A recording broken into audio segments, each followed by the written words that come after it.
নমস্কার, আমি doctor Abhirup Majumdar, consultant physician, Siliguri. আজকে 17ই মে world hypertension day.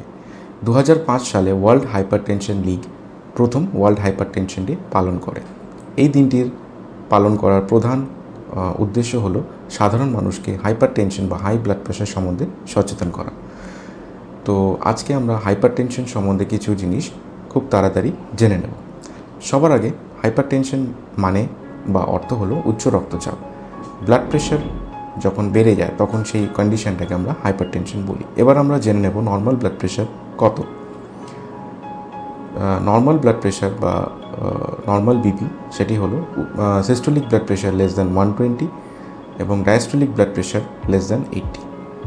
Systolic blood pressure বা উপরের ব্লাড প্রেশার যদি 120 থেকে 139 থাকে অথবা ডায়াস্টোলিক ব্লাড প্রেশার যদি 80 থেকে 89 পর্যন্ত থাকে তাকে আমরা এলিভেটেড ব্লাড প্রেশার বা প্রি হাইপারটেনশন বলি। এবং সিস্টোলিক ব্লাড প্রেশার যদি 140-র ওপরে থাকে অথবা ডায়াস্টোলিক ব্লাড প্রেশার যদি 90-এর উপরে থাকে তখন আমরা তাকে হাইপারটেনশন গ্রেড করি।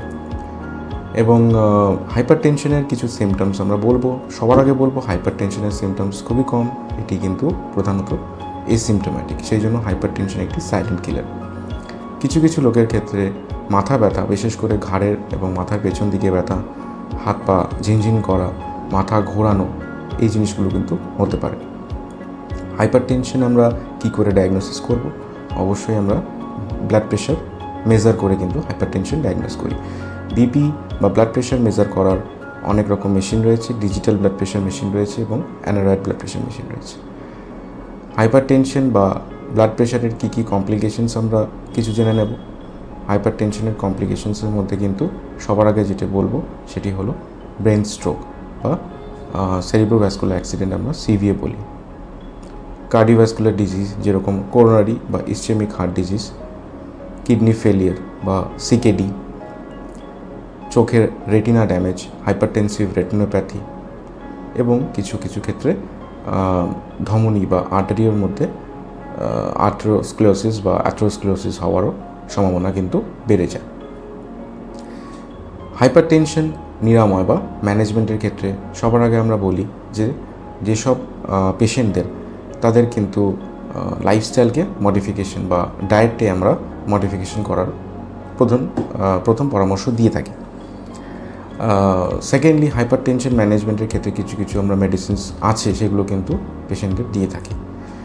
এবার আমরা কিছু জেনে নেব হাইপারটেনশন বা ব্লাড প্রেশার রিলেটেড কিছু কোয়েশ্চেন্স যেগুলি পেশেন্ট আমাদের কিন্তু ফ্রিকোয়েন্টলি বলে থাকে। কোয়েশ্চেন করে, ডাক্তারবাবু ব্লাড প্রেশারের ওষুধ আমরা কখন স্টার্ট করব? দেখুন, এটি আপনার কিন্তু ব্লাড প্রেশার ওষুধ শুরু করার আগে কিন্তু ডাক্তারবাবুরা আপনাদের অনেক কিছু একটা স্ক্রিনিং করে নেন। যেমন পেশেন্টের কিন্তু বয়সটা দেখতে হবে। পেশেন্টের যদি বয়স কম হয় এবং তাদের ব্লাড প্রেশার রিডিং কিন্তু বেশি আসছে, সেই ক্ষেত্রে কিন্তু আমাদের অন্যান্য অনেক কিছু সেকেন্ডারি কজ অফ হাইপারটেনশনকে রুল আউট করতে হয়, যেরকম প্রধানত কিডনির সমস্যা বা কারো কারো ক্ষেত্রে কার্ডিয়াক সমস্যা। হ্যাঁ, তো এই জিনিসগুলোকে আমাদের রুল আউট করে তারপর আমাদের ট্রিটমেন্টের দিকে এগোতে হয়। তো ট্রিটমেন্টের ক্ষেত্রে আমরা সবার আগে প্রথমেই যেটা ফোকাস করি, বিশেষত যাদের কম বয়স এবং যারা ওভারওয়েট, ওবিস, যাদের লাইফস্টাইল খুব খারাপ, তাদের ক্ষেত্রে আমরা লাইফস্টাইল মডিফিকেশনের সবার আগে পরামর্শ দিয়ে থাকি এবং ডায়েটারি ম্যানেজমেন্ট কিন্তু খুবই জরুরি হাইপারটেনশনের ক্ষেত্রে। কী কী ধরনের খাবার আমাদের বাদ দিতে হবে? আমাদের কিন্তু এক্সট্রা লবণ বা সল্ট রেস্ট্রিকশন কিন্তু আমাদের করতে হবে। সেকেন্ডলি আমাদের হাই ক্যালোরি ডায়েটস, কার্বোহাইড্রেটস এবং junk foods, high fatty foods, এগুলোকে অ্যাভয়েড করতে হবে এবং আমাদের হাই ফাইবার কনজামশন করতে হবে। প্রচুর পরিমাণে শাক সবজি, ফলমূল এগুলো কিন্তু খেতে হবে। ডায়েট মডিফিকেশন, লাইফস্টাইল মডিফিকেশন করার পরও যদি কোনো পেশেন্টের ব্লাড প্রেশার পারসিস্টেন্টলি বা এলিভেটেড থাকে, সেরকম পেশেন্টের ক্ষেত্রে আমরা আইডেন্টিফাই যখন আমরা করি তখন আমরা বিপির ওষুধ বা ব্লাড প্রেশারের ওষুধ দিয়ে থাকি। আরেকটা খুব কমন কোয়েশ্চেন পেশেন্টরা জিজ্ঞেস করেন যে বিপির ওষুধ আমরা খাচ্ছি এবং এখন তো আমাদের ব্লাড প্রেশার নর্মাল, ডাক্তারবাবু তাহলে কি আমরা বিপির ওষুধ আমরা কন্টিনিউ করব?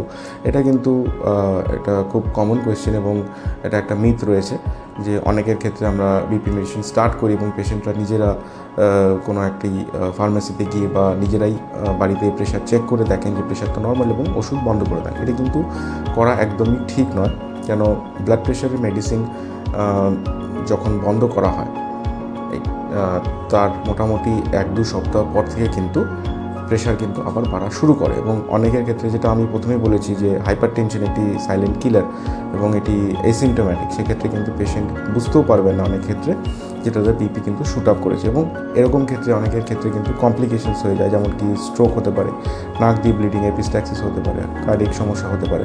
তো অবশ্যই ব্লাড প্রেশার মেডিসিন কিন্তু বন্ধ করবেন না এবং আপনার চিকিৎসকের পরামর্শ অনুযায়ী আপনি ডোজ অ্যাডজাস্টমেন্ট করবেন, নিজের থেকে কিছু কিন্তু মডিফিকেশন করবেন না। অনেক সময় জিজ্ঞেস করে থাকেন যে ব্লাড প্রেশার বা হাইপার টেনশন এটা কি কিওর করা যায়? সবার আগে বলবো যে হাইপার টেনশন, ডায়াবেটিস এবং এরকম ক্রনিক ডিজিজ এগুলো কিন্তু কন্ট্রোল করা যায়, এগুলো কিন্তু কিউরেবল নয়। কোনো ডাক্তারবাবু বা কোনো চিকিৎসক কিন্তু আপনাকে এই কথাটা বলতে পারবেন না যে হাইপার টেনশন কিওর করা যায়। হ্যাঁ, ইনিশিয়াল স্টেজে যখন পেশেন্টের বয়স কম থাকে কিছু কিছু ক্ষেত্রে, যেটা আমি ট্রিটমেন্ট পার্টে বলেছি, যে লাইফস্টাইল মডিফাই করে, ডায়েট মডিফিকেশন করে কিন্তু হাইপার টেনশন যদি ডেভেলপ করে বা ব্লাড প্রেশার একটু রিডিং বেশি থাকে, সেক্ষেত্রে কিন্তু অনেকাংশে কন্ট্রোল করা যায়। কিন্তু বডির যখন যে অটো রেগুলেশন আমরা বলি, সেটা যখন ফেল করে এবং প্রেশার কিন্তু ব্লাড প্রেশার পারসিস্টেন্টলি তাদের বেশি থাকে, সেসব পেশেন্টদের ক্ষেত্রে কিন্তু বিপির মেডিসিন অবশ্যই কন্টিনিউ করতে হয় এবং সেক্ষেত্রে কিন্তু বন্ধ করা একদম ঠিক নয়। তো এই বলে আমি আজকের ডিসকাশন শেষ করতে চাই। আপনাদের যদি কিছু আরও কোয়েশ্চেন থাকে, আমি চাইবো আপনি কমেন্ট সেকশনে একটু কমেন্ট করুন এবং আমি চেষ্টা করব তার উত্তর দেওয়ার।